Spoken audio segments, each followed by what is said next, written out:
नमस्कार। चरक उद्घोष चैनल में आप सबका स्वागत है।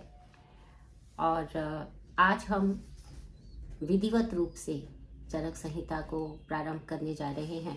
इससे पहले हमने छोटे छोटे जो टॉपिक्स थे उनको लिया था, पर आज जब हम चरक संहिता का विधिवत जो है वो पारायण करने जा रहे हैं, उसका अध्ययन प्रारंभ करने जा रहे हैं, तो हमारी वैदिक परंपरा के अनुसार सबसे पहले हम एक मंगलाचरण करेंगे, क्योंकि उसका बड़ा महत्व है।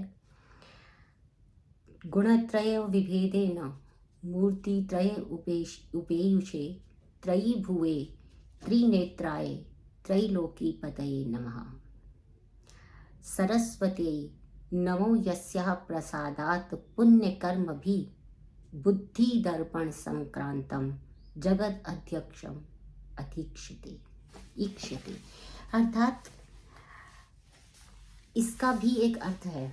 जब भी हम कोई नया कार्य प्रारंभ कर रहे होते हैं तो हमारा जो शास्त्र है, जो वैदिक संस्कृति है, वो ये कहती है कि हमें क्या करना चाहिए।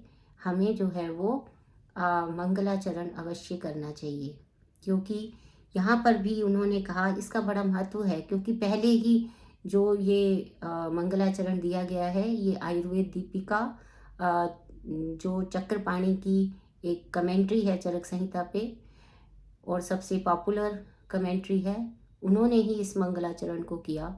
और ये बड़ा ही महत्वपूर्ण मंगलाचरण है, क्योंकि यहाँ पर उन्होंने पहले ही क्या कहा, गुणत्रय विभेदेन।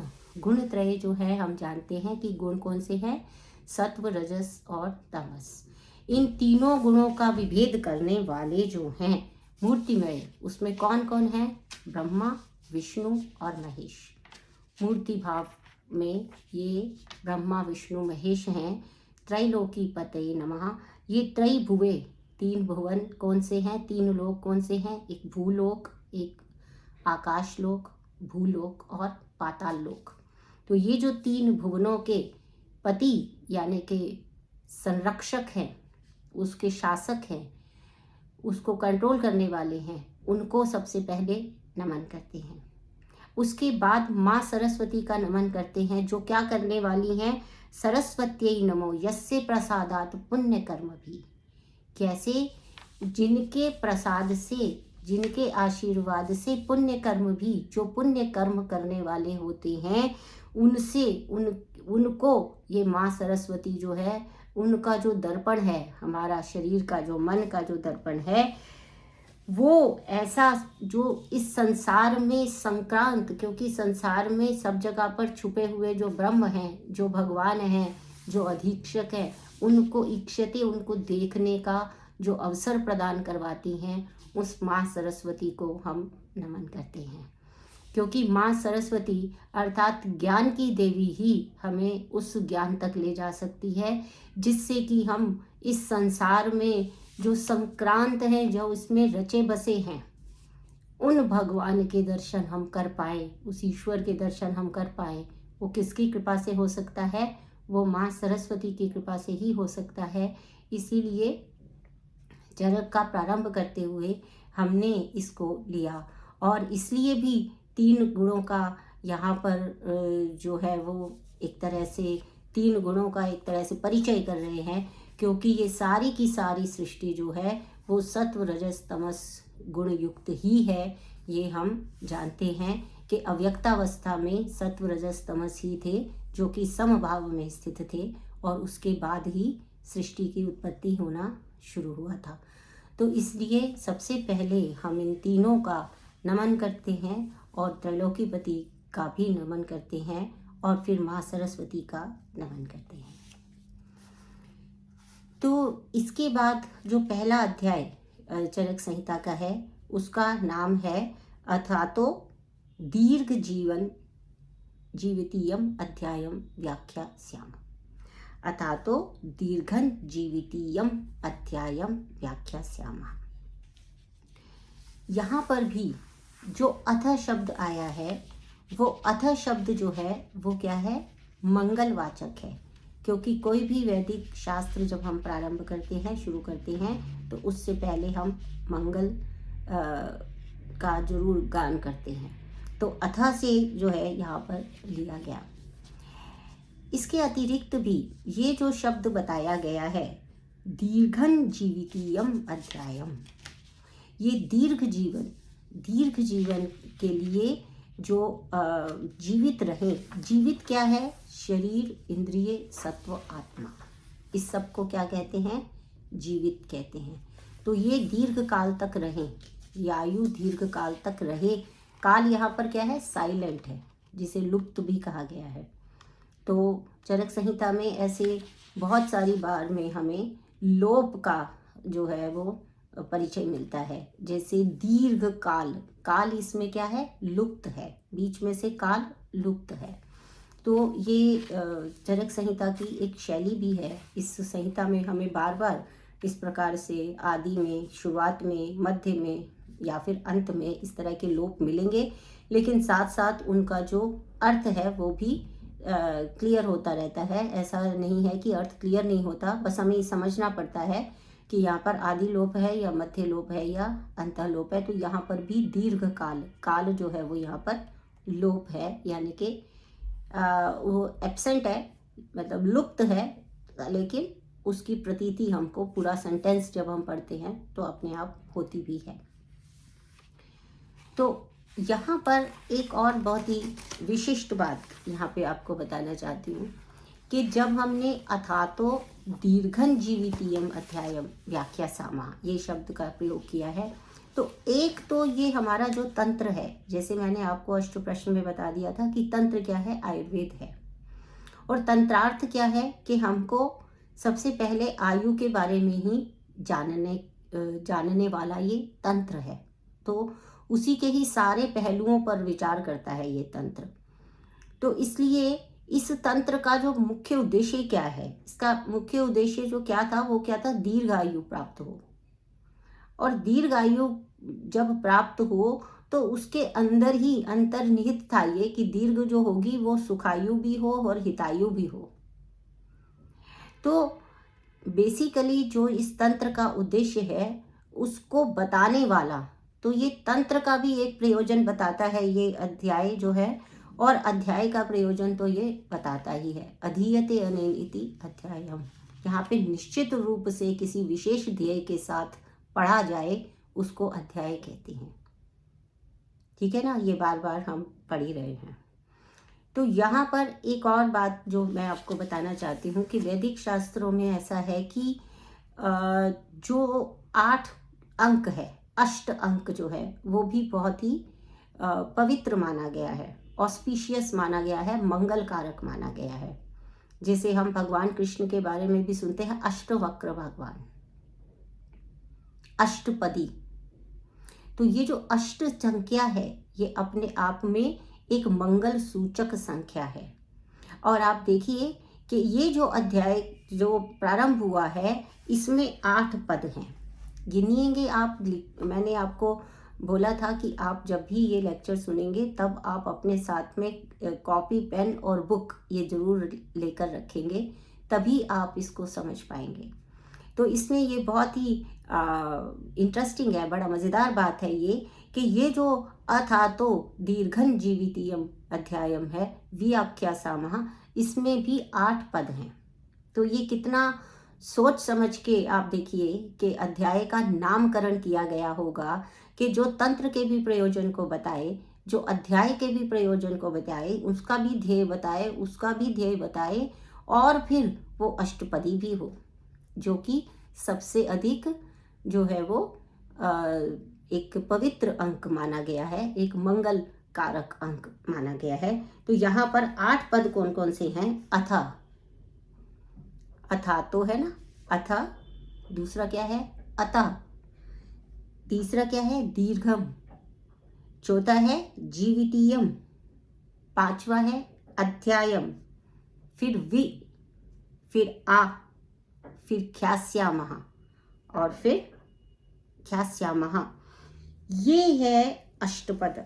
ठीक है ना? अतः, अतः, दीर्घम, जीवितीयम, अध्यायम, वि, आख्यास्यामः। ठीक है? 8 पद। तो यहाँ पर 8 पद अर्थात अथ से अतः इसलिए मंगल सूचक है। अतः शब्द मंगल सूचक कहने के बाद अतः ये क्या है? दीर्घ लंबी जीवन के लिए अध्याय, इसका ध्येय क्या है? दीर्घ जीवन को प्राप्त करना। और वी यानी विशिष्ट रूप से, आ यानी कि कहा गया है, ख्यास्यामः विशेष रूप से अपनी तरफ से, आख्यायन एक तरीके से उसका विस्तृत वर्णन किया गया है। ख्यास्यामः उसको बताया गया है, विशिष्ट रूप से जिसको बताया गया है वह दीर्घन, जिसमें विशिष्ट रूप से क्या बताया गया है? दीर्घ जीवन के विषय में बताया गया है, वह है दीर्घन जीवितीयम अध्यायम। विशिष्ट व्याख्या की गई है। तो इनको देखेंगे तो इसके अंदर 8 पद ही हमको मिलते हैं। ये बहुत ही इंटरेस्टिंग बात थी, इसलिए मैंने आपको यहाँ पर ये इस बात को बताया। अब हम इसमें जब हम इस पुस्तक को पढ़ रहे हैं हम, तो इसमें सबसे पहला जो आया उसमें उन्होंने कहा इति हस्माह भगवान आत्रेयः। जैसे हम कभी भी कोई पुस्तक लिखते हैं या हम कोई भी चीज़ किसी को बताना जा रहे होते हैं, तो हमें क्या करना पड़ता है? उसको हमें ऑथेंटिक बनाना पड़ता है। हमें ये बताना पड़ता है कि जो भी सोर्स है मेरा, जहाँ से मैं बता रही हूँ या बता रहा हूँ, वो मेरा सोर्स क्या है? वो मेरा सोर्स है ऑथेंटिक सोर्स से बता रहा हूँ। मैं अपने आप से अपनी मर्जी से कुछ नहीं लिख रहा हूँ। ऐसा नहीं है कि मेरा मन किया, मैंने जो मन किया लिख दिया, ऐसा नहीं। उन्होंने पहले से क्लियर किया, इति हस्माह भगवान आत्रेयः। तो इति हस्माह भगवान आत्रेयः ऐसा कहा, मतलब आत्रेय भगवान से, क्योंकि अग्निवेश ने सुना है। अभी हम आगे अवतरण में पढ़ेंगे।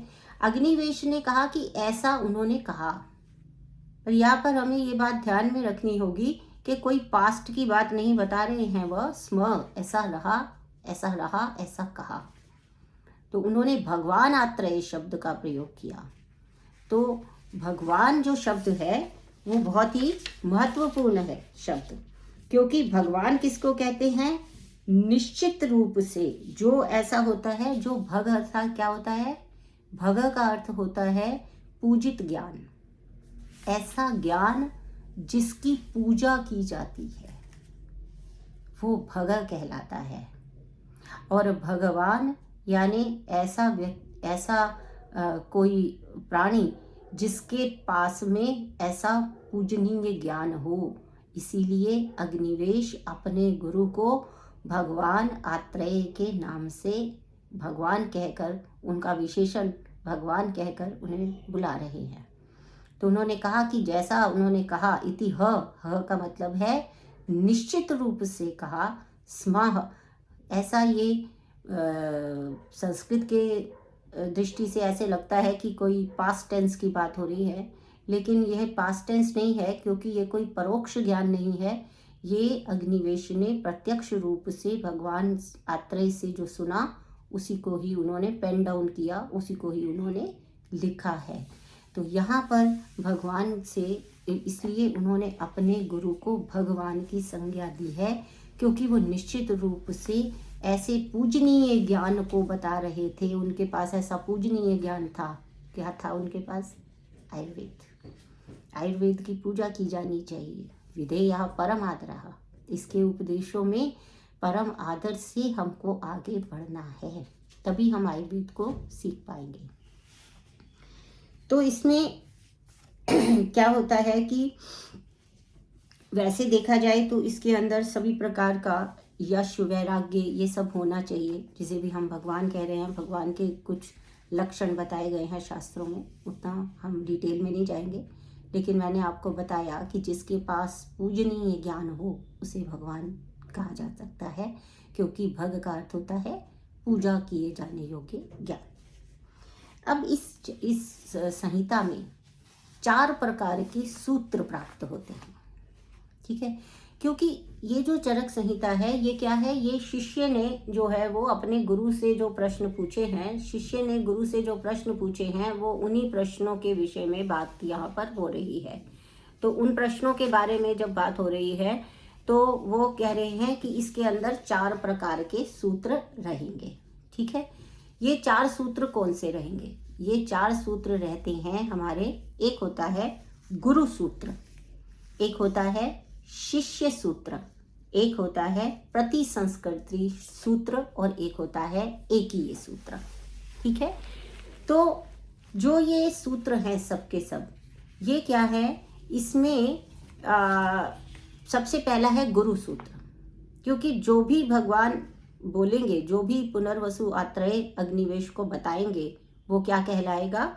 गुरु सूत्र। तो वो गुरु सूत्र क्या कहता है? जैसे कि चरक के सूत्र स्थान के अध्याय में 4 में 22वां नंबर श्लोक का एक रेफरेंस दिया गया है, न एतद बुद्धिमता द्रष्टव्यम अग्निवेशा। ठीक है ना, ऐसा नहीं है, न एतद बुद्धिमता द्रष्टम अग्निवेशा, बुद्धिमान इस प्रकार से नहीं सोचते हैं, यानी बुद्धिमान द्वारा नहीं देखना चाहिए, अग्निवेश यह बुद्धिमान द्वारा नहीं देखना चाहिए इत्यादि। फिर आता है प्रतिसंस्कृति सूत्र। प्रतिसंस्कार, जैसे मैंने आपको बताया ही था कि प्रतिसंस्कार करने वाला कौन होता है? जो कि पुराने जो तंत्र होता है उसको नया कर देता है, संक्षेप जो छोटे में लिखा होता है उसको बढ़ा देता है, जो बड़ा लिखा होता है उसको छोटा कर देता है और फिर नया बना देता है पुराने ग्रंथ को, या जीर्णोद्धार कर देता है, उसको रिपेयर कर देता है, वो प्रतिसंस्कर्ता कहलाता है। और प्रतिसंस्कृति सूत्र क्या है? उसका उदाहरण दिया, तम वाचा भगवान आत्रेय, तब ऐसा उन भगवान आत्रेय ने कहा, सूत्र अध्याय 4/22 में, यानी भगवान आत्रेय इस प्रकार बोले।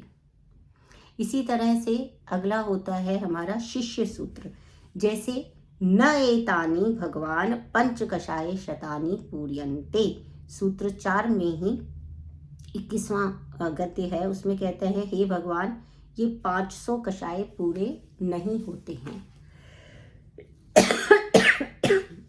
सॉरी, इत्यादि। इस तरह से एक ही कौन है? सॉरी, एक ही जो होता है, 1 मिनट क्षमा करेंगे।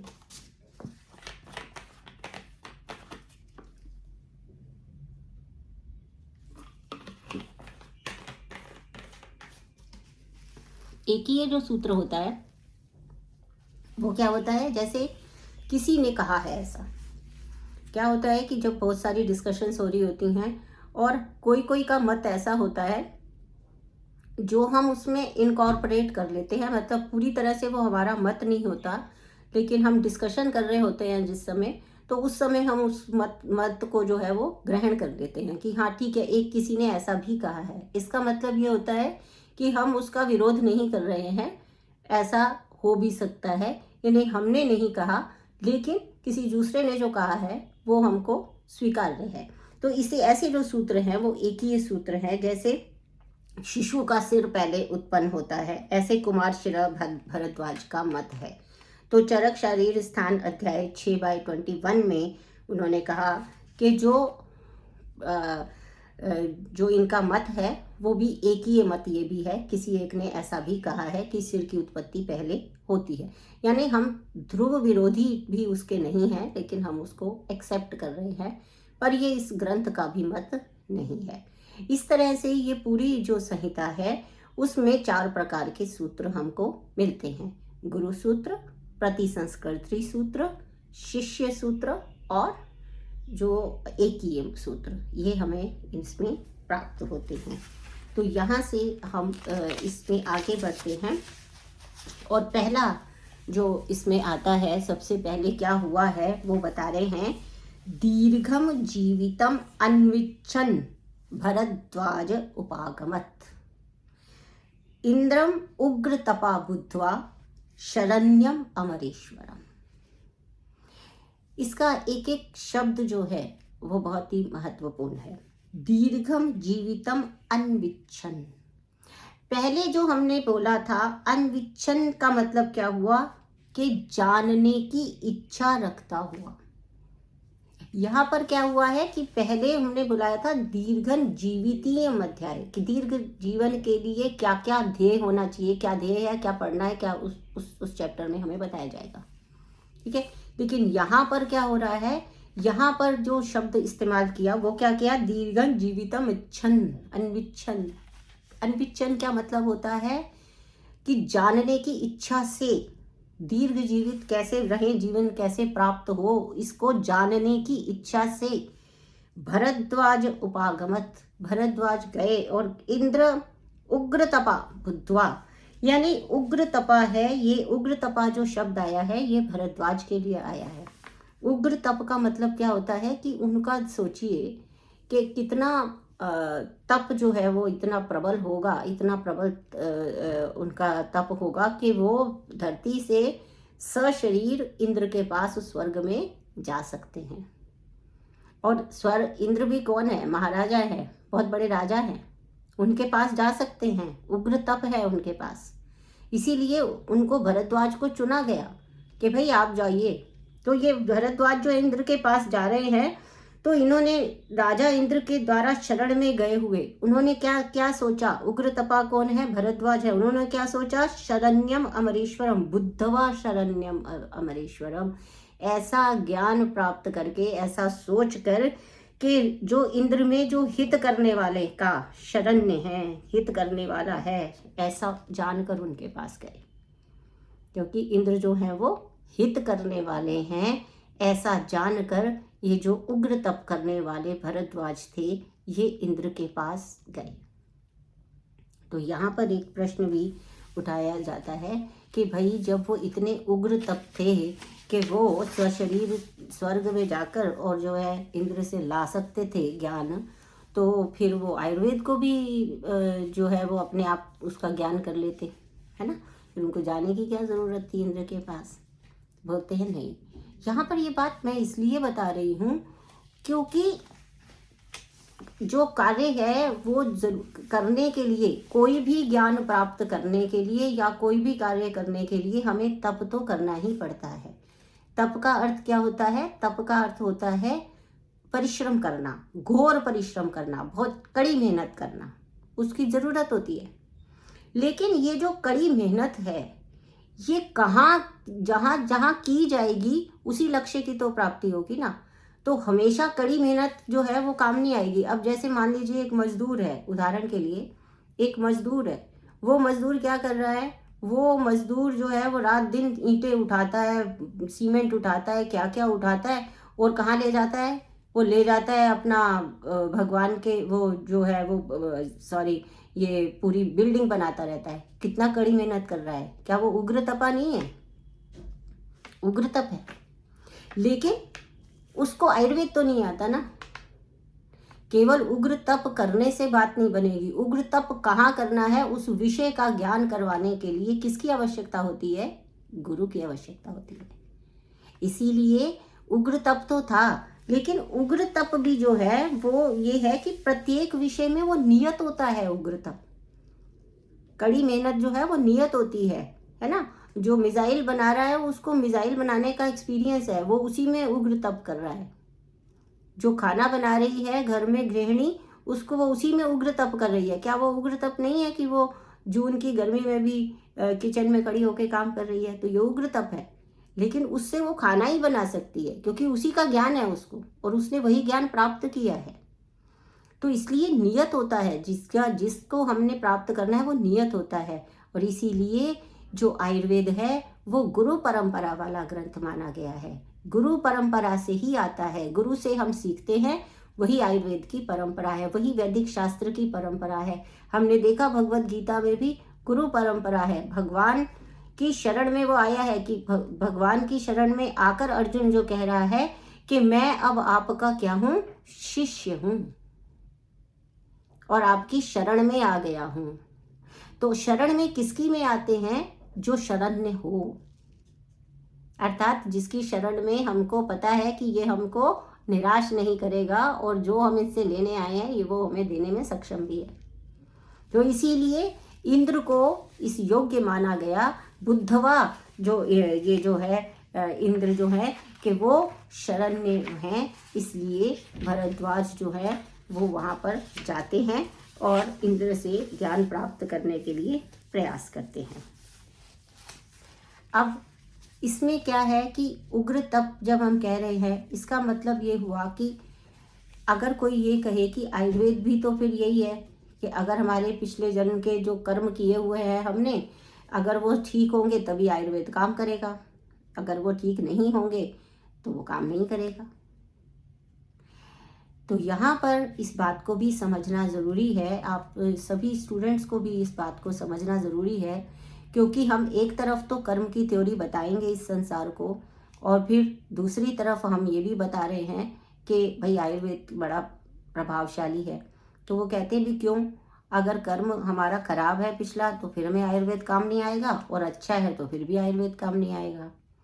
तो फिर इस विषय में चक्रपाणि ने बहुत ही अच्छे से व्याख्या की, क्योंकि जो कर्म हम पहले कर चुके हैं वो अदृष्ट है। अदृष्ट यानी जिसे हम अभी देख नहीं पा रहे हैं। अदृष्ट का अर्थ क्या है, जिसे हम अभी देख नहीं पा रहे हैं वो अदृष्ट है, अर्थात वो पूर्व जन्म में किया गया हमारा कोई कर्म है, अदृश्य है, उसे हम नहीं देख पा रहे। और एक दृष्ट कर्म है जो हम अभी कर रहे हैं, वर्तमान में कर रहे हैं। तो उसने कहा कि अगर तो काल मृत्यु है, मान लीजिए काल मृत्यु है और हमें मरना ही है, हर हाल में मरना है, तो आयुर्वेद का रोल क्या है कि इस काल मृत्यु के समय में जितनी देर तक हम जीवित हैं, जब तक ये जीवन चल रहा है, ये आयु चल रही है, उसके बीच में यदि कोई रोग आ गया तो उसको दूर करने के लिए आयुर्वेद अनिवार्य है। फिर मान लीजिए कि अकाल है मृत्यु, कि हमें जो है कभी भी आ सकती है, वो मृत्यु हमें अकाल आनी ही है, लेकिन कुछ ऐसे कारण होते हैं जो उस काल को प्रभावित कर सकते हैं, यानी कि कुछ ऐसी चीज़ें होती हैं जो हमारे कंट्रोल में होती हैं। तो अनियत मृत्यु में कर्म बलवान कारणों से प्रभावित होता है, यानी कि यदि हम अपना पुरुषार्थ अच्छा कर लेते हैं तो वो जो हमारा अदृष्ट कर्म थे उसको थोड़ा सा स्लो डाउन भी कर सकते हैं, और हम अपनी ये जो अकाल मृत्यु है इसको भी थोड़ा सा प्रोलॉन्ग कर सकते हैं, क्योंकि उन कारणों का निवारण आयुर्वेद के माध्यम से हो सकता है। तो दोनों ही तरीकों से कहते हैं कि इस तरह जो नियत मृत्यु होगी उसमें व्याधि निवारक के रूप में वो थोड़ा सा प्रयोग आएगा। नियत मृत्यु है तो भी व्याधि निवारण, बीच में तो व्याधियाँ आती रहेंगी ना, ऐसा तो है नहीं कि हमारी 100 साल की आयु है तो हम उसके बीच में कभी बीमार भी नहीं होंगे, तो उसके बीच में कहीं बीमार होंगे तो आयुर्वेद काम आएगा। और फिर अगर अनियत मृत्यु है तो कारण निवारण होते हुए भी, यानी कि अनियत मृत्यु में भी पूर्णतः कारण निवारक होने से भी जो है ये जो कारण उसको और जल्दी मृत्यु की तरफ ले जाएंगे, कम से कम उनका निवारण करने के लिए आयुर्वेद जो है वो लाभदायक होता है। ये हमें समझ में खुद भी आना चाहिए और हमें दूसरों को भी ये बात बतानी चाहिए। अब आता है आपका आयुर्वेद अवतरण। अवतरण का अर्थ क्या है, नीचे आना। ये एक ऐसा ज्ञान है, ऐसा शाश्वत ज्ञान है जो ऊपर से नीचे की ओर आया, अवतरित हुआ, अर्थात अवतार लेना नीचे की ओर। किस लिए आया है, तारने के लिए, है ना। आयुर्वेद को माना गया है कि ये दोनों लोगों के लिए बहुत अच्छा है, और सो अनंत पारम, मतलब उसका जो ये जो पार पाना आयुर्वेद का बहुत मुश्किल है। और दूसरा अर्थ है कि ये सभी प्रकार के भवसागर से पार लगा देता है, क्योंकि इसका भी अंतिम लक्ष्य तो मोक्ष ही है, बाकी सारे दर्शनों की तरह। लेकिन ये ऐसा मानता है कि मोक्ष प्राप्त करने के लिए भी इस शरीर की आवश्यकता है, धर्म करने के लिए, अर्थ के लिए, वो हम आगे पढ़ेंगे। तो इसलिए आयुर्वेद का जो अवतरण है वो अब हम पढ़ने जा रहे हैं। और इसमें उन्होंने कहा, ब्रह्मणा ही यथा प्रोक्तम आयुर्वेदम प्रजापति जग्राह निखिलेन आदौ अश्विनौ तु वनस्ततः अश्विभ्याम भगवान चक्रः प्रतिपेदेह केवलम ऋषि प्रोक्तो भरद्वाजस तस्मात् चक्रम उपागमत्। क्या कहते हैं कि आरंभ में सबसे पहले जो है वो प्रजापति हैं दक्ष ने, सबसे पहले प्रजापति दक्ष ने ब्रह्मा से जो है ब्रह्मणा ही यथा प्रोक्तम आयुर्वेदम प्रजापति दक्ष प्रजापति को ब्रह्मा ने जैसा उपदेश दिया वैसा ही जग्राह निखिलेन उसको संपूर्ण रूप से अश्विनी कुमारों ने ग्रहण कर लिया, संपूर्ण ज्ञान प्राप्त किया। पुनः तथा क्या किया, अश्विभ्याम भगवान चक्रा, अश्विनी कुमारों ने भगवान इंद्र ने वहाँ से ज्ञान प्राप्त किया और प्रतिपेदेह केवलम पूरे का पूरा कंप्लीट ज्ञान जो है वो प्राप्त किया। ऋषि प्रोक्तो भरद्वाज, उसके बाद ऋषियों के कहने पर, ऋषि प्रोक्तो उनके कहने पर यानी उनकी रिकमेंडेशन पर, ऋषियों की रिकमेंडेशन पर अपॉइंट किया है भरद्वाज को, है ना, अपनी मर्जी से नहीं जा रहे हैं। ऋषि समूह था यानी वैज्ञानिकों का एक समूह था, उन्होंने समझा कि जो भरद्वाज है वो ही जाने के लिए उपयुक्त है सबसे, तो इसलिए उन्होंने वहाँ जाने के लिए कहा। तो इस तरह से प्रारंभ में ये जो अवतरण है इसको बताया गया है। ब्रह्मा से दक्ष प्रजापति से अश्विनी कुमारों से इंद्र और इंद्र से जो है वो भरद्वाज ने यहाँ पर बताया। क्यों लेने के लिए गए हैं, यहाँ पर ये भी बता देना चाहती हूँ कि एक तो ये वाला आयुर्वेद अवतरण हमें पढ़ने को मिलता है चरक संहिता में, और एक अन्य जगह पर भी चरक में जो है अवतरण बताया गया है। तो जैसे मैंने आपको बताया था कि चरक संहिता के कई स्तर हैं, तो ये जो प्रारंभिक वाला है दिया हुआ, ये आचार्य प्रियव्रत शर्मा के अनुसार जो इतिहासकार हैं उन्होंने ये बताया कि शायद ये जो पहले वाला जो पार्ट है, जो पहला ये हम अवतरण पढ़ रहे हैं, ये तो अग्निवेश तंत्र का ही हिस्सा था। उसके बाद जो रसायन पाद यानी कि जो चिकित्सा में पुनः एक बार आयुर्वेद का अवतरण बताया गया है, जो कि काश्यप संहिता से लगभग मिलता जुलता अवतरण है, जिसमें सारे ऋषि एक ही साथ गए, ऋषियों के पूरे समूह को ही ज्ञान प्राप्त हो गया था एक साथ। तो वो चरक चिकित्सा 1/4 में रसायन पाद में ये बताया गया है। एक और प्रकार से अवतरण बताया गया है, आया वहीं ब्रह्मा से ही है।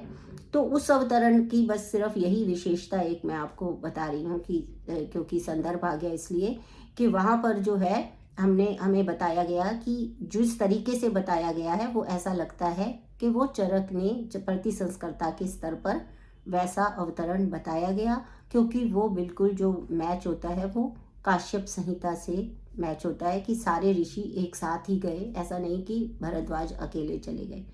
तो उस तरह से भी वहाँ पर अवतरण को जो व्याख्या है वहाँ पे की गई है। तो ये भी हमें काल को समझने के लिए और चरक की कहाँ पे, क्योंकि बहुत स्पेसिफिकली ये नहीं बताया जा पाता है कि ये चरक ने किया है, ये दृढ़बल ने किया है, लेकिन कुछ जो विषय आते हैं उन विषयों से भी हम इसको समझ पाते हैं, ठीक है ना। तो यहाँ पर ये आयुर्वेद अवतरण, अब ये जैसे मैंने आपको बताया कि वहाँ पर जो चिकित्सा स्थान है वहाँ पर जाकर रसायन पाद में एक बार फिर से आयुर्वेद अवतरण बताया गया है। इसको हम क्या कहते हैं, इसको हम तंत्र युक्ति होती है अनागता वीक्षण, यानी जो अभी आया नहीं है उसको भी एक बार देख लेना। जो अभी हम जो क्रम से पढ़ रहे हैं उसमें भी चिकित्सा स्थान नहीं आया है, लेकिन वहाँ से भी उस चीज़ को देख लेना, जो अभी नहीं आया है उसको भी देख लेना। वो अनागता वीक्षण जो है वो तंत्र युक्ति होती है, ठीक है। ये तंत्र युक्तियाँ भी बीच बीच में हम साथ साथ करते जाएंगे। और इसके बाद यहाँ पर एक और बात मैं यहाँ क्लियर करना चाहती हूँ कि हमने पढ़ा था अनुबंध चतुष्टय, और हमने अब उसी में देखिए आप अनुबंध चतुष्टय, क्योंकि चरक संहिता के प्रारंभ में ही बताया गया, चक्रपाणि ने ही बताया, तो यहाँ पर अब हम ये देखना चाहते हैं कि सबसे पहली बात जो हमें अनुबंध चतुष्टय में देखनी थी वो देखनी थी कौन है, उसका अधिकारी कौन है। कोई भी जो तंत्र है, अभिधान अभिधेय संबंध प्रयोजन, वो सबसे पहले, या फिर हमने 4 वो किए थे जिसमें कि हमें पता चले कि अधिकारी कौन है। तो यहाँ पर अधिकारी के विषय में पता चल जाता है, क्योंकि नेक्स्ट जो श्लोक आता है वो आता है विघ्न भूता यदा रोगः प्रादुर्भूता शरीराम। क्या कारण है? कोई भी कार्य जब हम करते हैं तो हमें उसके पीछे का कारण पता होना चाहिए। भरद्वाज क्यों चले गए आयुर्वेद को जानने के लिए या ज्ञान प्राप्त करने के लिए? क्यों भरद्वाज जो है गए, कि क्यों चाहिए था वो ज्ञान? तो उन्होंने कहा क्यों चाहिए था, क्योंकि विघ्न भूता यदा रोगा प्रादुर्भूता शरीर नाम। जो ये जो शरीर थे, ये जो भौतिक जो जगत में जो लोग सारे दिखाई दे रहे थे, इनमें रोग जो है वो उत्पन्न हो गए थे विघ्न रूप में। वो उसमें बाधा पहुंचाते थे। आप देखेंगे हम कोई भी काम करना चाहते हो तो हम कोई काम नहीं कर सकते, पढ़ना चाहते हैं पढ़ नहीं सकते, खाना चाहते हैं खा नहीं सकते, फिल्म देखना चाहते हैं, बोले हमें कोई इंटरेस्ट ही नहीं आता अगर हम किसी भी प्रकार का रोग हो जाता है तो, है ना। तो विघ्न भूता, विघ्न यानी कि बाधा पहुंचाने वाला, बीच में ऑब्स्ट्रक्शन पैदा करने वाला रोग उत्पन्न हो गया। किस किस काम में? तप उपवास अध्ययन ब्रह्मचर्य व्रतायुषाम। ये जो सारे लोग आराम से तप कर रहे थे, किसी भी प्रकार का परिश्रम करना ही तप होता है। तपना, अपने आप को संशोधित करने के लिए परिश्रम करना, चाहे वो शारीरिक हो या मानसिक हो। तप करना, उपवास करना, और मतलब विविध प्रकार के उपवास रखना, और अध्ययन करना, ब्रह्मचर्य का पालन करना। ब्रह्मचर्य अर्थात अपनी इंद्रियों पर कंट्रोल करना। अपनी इंद्रियों पर भी कंट्रोल तभी होता है जब हम स्वस्थ होते हैं, करना। और विभिन्न प्रकार के व्रत यानी कि दृढ़ निश्चय करना कि ऐसा करना ही है, संकल्प लेना। ये सारे काम करने में जहाँ पर कि जो ऑब्स्ट्रक्शन आ रही थी, क्रिएट कर रहा था, वो डिजीज क्रिएट कर रही थी, जब ऐसा हुआ तब तदा, अब अधिकारी की बात आ रही है, ठीक है ना। कारण तो पता चल गया हमको, कारण पता चल गया हमको कि क्यों गया, क्योंकि रोग इसमें ऑब्स्ट्रक्शन पैदा कर रहे थे। रोजमर्रा की जिंदगी में, लाइफ में जो जो करना था उसमें ऑब्स्ट्रक्शन पैदा कर रहे थे, इसलिए गए। अब अधिकारी कौन है? तदा भूतेषु अनुक्रोशम पुरस्कृत्य महर्षिः समेतः पुण्यकर्माणः पार्श्वे हिमवतः शुभः। ठीक है ना, शुभे यानी कि तब जो है उपवास अध्ययन में, जब भूतों के ऊपर अनुक्रोश यानी सभी प्राणी मात्र जो थे, उस प्राणी मात्र के ऊपर हमको क्या करना था? दया करनी थी। तो आयुर्वेद पढ़ने का अधिकारी कौन है? जिसका उद्देश्य प्राणी मात्र के ऊपर दया करना हो, ना कि सिर्फ पैसा कमाना, सिर्फ अपना स्वार्थ सिद्ध करना ही नहीं है। उसका जो उद्देश्य है भूतेषु अनुक्रोश है, सभी भूतों पर कृपा करना है। पुरस्कृत्य महर्षि, प्रस्तुत हुए महर्षि, प्रोएक्टिव हुए, प्रोएक्टिवनेस होनी चाहिए। दूसरा अधिकारी का लक्षण क्या है? प्रोएक्टिव होना चाहिए उसको, किसी का भी भला करने के लिए। ऐसा नहीं है कि उसके जो है कोई इनविटेशन देगा कि तुम मेरी हेल्प करो। पुरस्कृत्य, खुद को प्रस्तुत करना, प्रोएक्टिव होना, ताकि हम सारे संसार का भला कर सके, अन्य प्राणियों का। यहाँ भूतेषु है, केवल मनुष्य नहीं है, इसका मतलब प्राणी मात्र, पशु पक्षी की, सब के लिए कृपा करना, अनुक्रोश करना, उन पे दया करने का भाव होता है। इसलिए समेतः पुण्य कर्माणः, और वो सब पुण्य कर्म करने वाले जो लोग थे वो सब हिमालय के पार्श्व में वहाँ पर आकर जुटे। तो अधिकारी जो है, प्रयोजन क्या है? उस विघ्न को हटाना, उस विघ्न को हटाना जो कि सारे प्राणियों को अपने अपने काम करने से रोक रहा था। और अधिकारी कौन है? जो भूतों पर दया करेगा, जो पुण्य कर्म करने वाला होगा, जो प्राणी पात्र के लिए अच्छा करेगा और प्रोएक्टिव होगा, अपने आप को प्रस्तुत कर सकेगा, क्योंकि वो कार्य करना चाहता है, उसके अंदर कार्य करने की ये इच्छा भी होनी चाहिए। तो इस तरह से आज के लिए हम इतना ही यहाँ पर ही इस लेक्चर को समाप्त करेंगे, और फिर आगे की चरक संहिता फिर अगले लेक्चर में लेंगे। बहुत बहुत धन्यवाद।